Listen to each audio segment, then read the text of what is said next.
Now there's a valuable lesson to be learned here, and I should have known better, but this tells me I don't ever need to grow. What's up, Lazy Dog fam? Hope all y'all are having an awesome day. It is Tuesday, September 19th here in South Georgia, and on today's video I want to catch y'all up to speed on a few things going on in the front half of the dream garden. Going to check on our fall okra planting. I want to show you some amazing growth with some of these super hot peppers. We're also going to check on our heirloom blue field corn and then see if these Orleans sweet potatoes are ready to dig. So let's start out with a little okra update. Our dwarf Cowhorn okra trees here are still looking great, still producing really well for us. About time to harvest this stuff again. I'm really liking this variety because I don't have to pick it so often. Pretty much only have to pick it as often as we want to eat okra. Every, I don't know, 5 days or so. Once the pods get about that long, I'll come out here and pick all of it. And we get a lot of okra from just this little row right here. Now, in addition to this stuff being great for okra and tomatoes, making okra fries in the air fryer also makes a great little snack. See there, still nice and tender, even though that pod's about, I don't know, 12 inches long or so. Now, in addition to that dwarf Cowhorn, which we're just gonna let grow until it gets killed by our first frost, we also planted some more okra right here, kind of a fall planting. In the first half of this row, we've got this Uncle Don's okra variety sent to us by Brent, and then we've got another one of our favorites, the Ruiz okra, on that half of the row. I can tell the difference between the two because the Uncle Don's okra has kind of a red stalk on it, as you see there, whereas the Ruiz has more of a green stalk like a traditional okra would. Now, I don't know that we're going to get a huge bounty from this row right here before we get a frost, but we should get some production, enough to allow us to assess this Uncle Don's okra and compare it to a couple of our favorites. Now, in the other half of this plot, we've got peppers, and I wanted to show y'all the stark contrast between these two rows and that row right there. So in this row, we've got Santa Fe grand peppers. Got one or two plants that are looking pitiful, but we've got some really good production from these plants so far.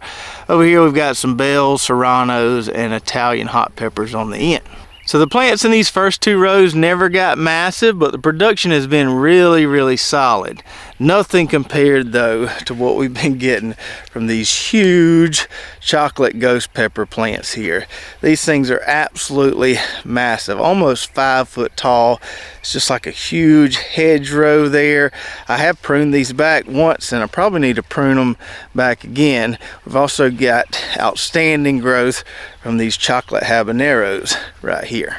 Now, we did just pick these over the weekend, but I'll see if I can find a few to show you what they look like. So they start out green like that. They are loaded up top here. Then they'll start turning like that right there. And then these chocolate habs end up looking like that right there at peak ripeness. Now, these chocolate ghost peppers have been even more impressive than the chocolate habaneros, and they're still wide open. You can see tons of blooms on the top of the plants there. Let me look in here, see if we can find one. There's one right there. Get some light on it. Got a little bumpy skin on it. Those rascals look hot, and they are. So I'll give you a little close-up comparison here. That's the chocolate habanero, kind of a squatty looking pepper. It's a little more brown and chocolate colored than these chocolate ghost peppers here. And these chocolate ghost peppers vary a little bit. Some of them are really long. Some of them look more similar to the chocolate habanero. These are brown, but more of kind of a light chocolate color as opposed to the dark brown we get with the chocolate habs. Now, these chocolate ghost peppers were a lot earlier to produce than the chocolate habs were. We've picked buckets and buckets of these chocolate ghost peppers. Now, you may be wondering why you're growing so many of these really, really hot peppers. And these are not for us, although we will get to enjoy some of the things that are made with them. So, we're growing these for my buddy Mark over in the big city of Cairo, Georgia.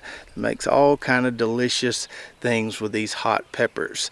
Mark's kind of a mad pepper scientist, and he's got ways of aging these peppers to really bring out the flavor. So you get Lots of good kind of smoky chocolate pepper flavor without as much heat. My favorite thing he makes is this right here, this hot tartar sauce. This stuff right here can make some Captain D's fish taste like something you got from a 5-star restaurant. It's really, really good. His cocktail sauce is good as well. So a lot of these peppers grown right here will go into making more of these sauces right here. And if you want to try these out, I think his website is hottarsauces.com. If you're a seafood fan, you'll really like this stuff. Now, I mentioned several videos ago a funny story about me and Mark picking some of these super hot peppers, and this is one of those stories that was not funny at the time, but it's kind of funny now. So several weekends ago, Mark comes over on a Saturday morning. We're going to pick these hot peppers here, and Mark's been dealing with hot peppers a lot longer than I have. But before we started picking, I said, Mark, you want some gloves? Keep a box of gloves in my buggy here. Nah, I'm good, I don't need any gloves. So we go to picking the peppers, and yes, they are not really hot just touching the outside of them, but a few of them had kind of busted open a little bit, and they got on his hands. He scratched his eyes. Next thing you know, he couldn't see.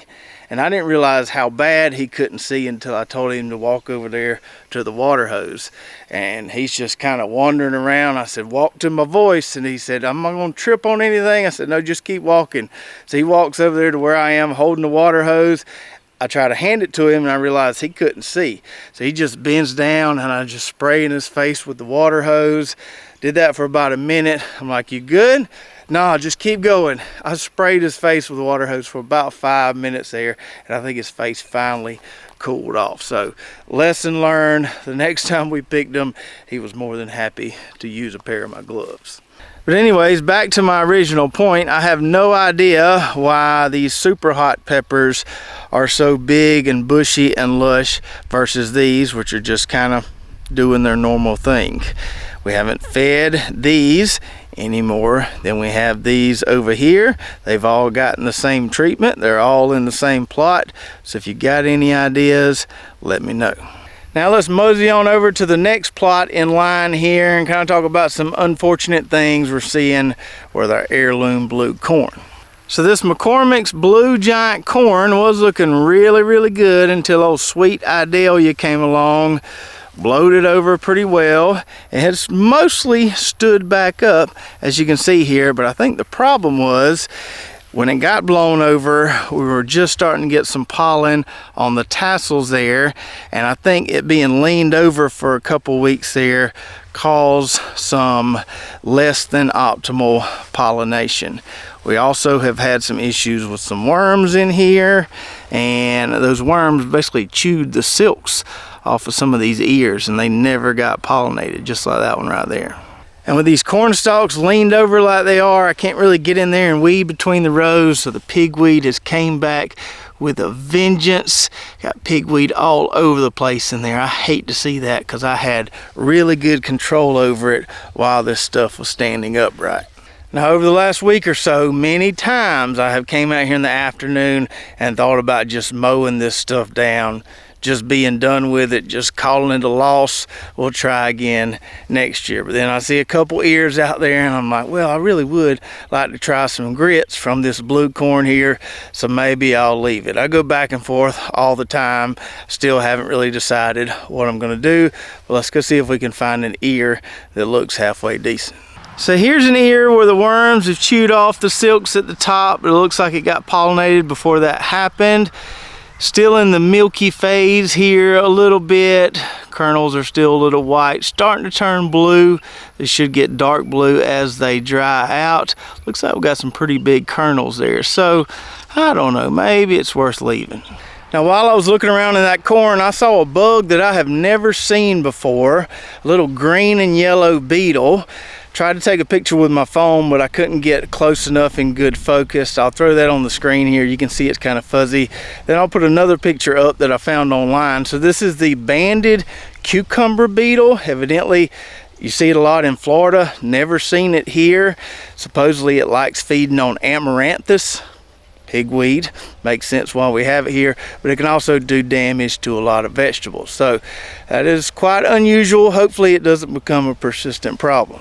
Now moving on from that pitiful pest-ridden corn to a plot that looks a lot better here. So we had some cucumbers on this trellis. You can see they got so heavy they bent my conduit a little bit. They kind of ran their course. We made lots of pickles from these two little 10-foot patches of cucumbers we had right here. I pulled the trellis and the plants out a little while ago. You can see them piled up over there, waiting to let those dry out and not be so heavy before I drag them to the trash. So on this end of the plot, we've got our Ozark Razorback climbing cowpeas. We set up this Hortonova trellis for them several videos ago. These are looking pretty dang good. We've got a little bit of rust developing on those leaves, which is expected with a fall planting early on. Hopefully they'll grow out of it as the temperatures cool down a little bit. They're just now starting to climb, and couldn't be happier with how these are looking right now. Can't wait to try some of these. Then right here we've got more cowpeas. These are our Chack Bay cowpeas. Now the whiteflies have been hammering these pretty hard, but they're still kicking pretty good. I'm impressed with how they've been able to withstand the whitefly pressure.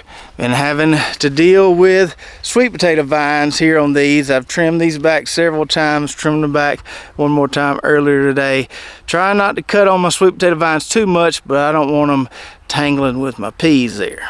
Now one of our subscribers named Gilbert, who lives over in South Louisiana close to Cajun B, is growing some of these Chack Bay peas. He's planted his before I did, and he has sent me some pictures of his harvest so far, and they look mighty tasty. So I'm hopeful we get some of these, at least one pot to eat. If we get some to put up in the freezer, that'll be even better. And then as far as these Orleans sweet potatoes go, we are getting mighty close to the listed maturity date on these. I don't know that I've ever grew this much sweet potato vine from 2 rows. Has me a little worried because we could just be growing all vine here and no sweet potatoes. But since we're getting close, I think we ought to scratch around a little bit and check. We're not going to dig them all today, but we need to do a little check to see how close we're getting. Kind of hard to see where the 2 hills are here. Just looks like one contiguous patch. So let me scratch around here, see if I can find where the rows start, and we'll see if we've got anything. All right, so I was able to locate a drip line for one of the 2 rows, and that's going to be a good place to start scratching. So let's see what we can find here, if anything. There's one hill right there. Uh-oh, that ain't good. It's a long, stringy looking taters. That might mean we had too much juice in this dirt here. That is not a good sign. Let me move on down just a hair here. Uh-oh. Uh-oh.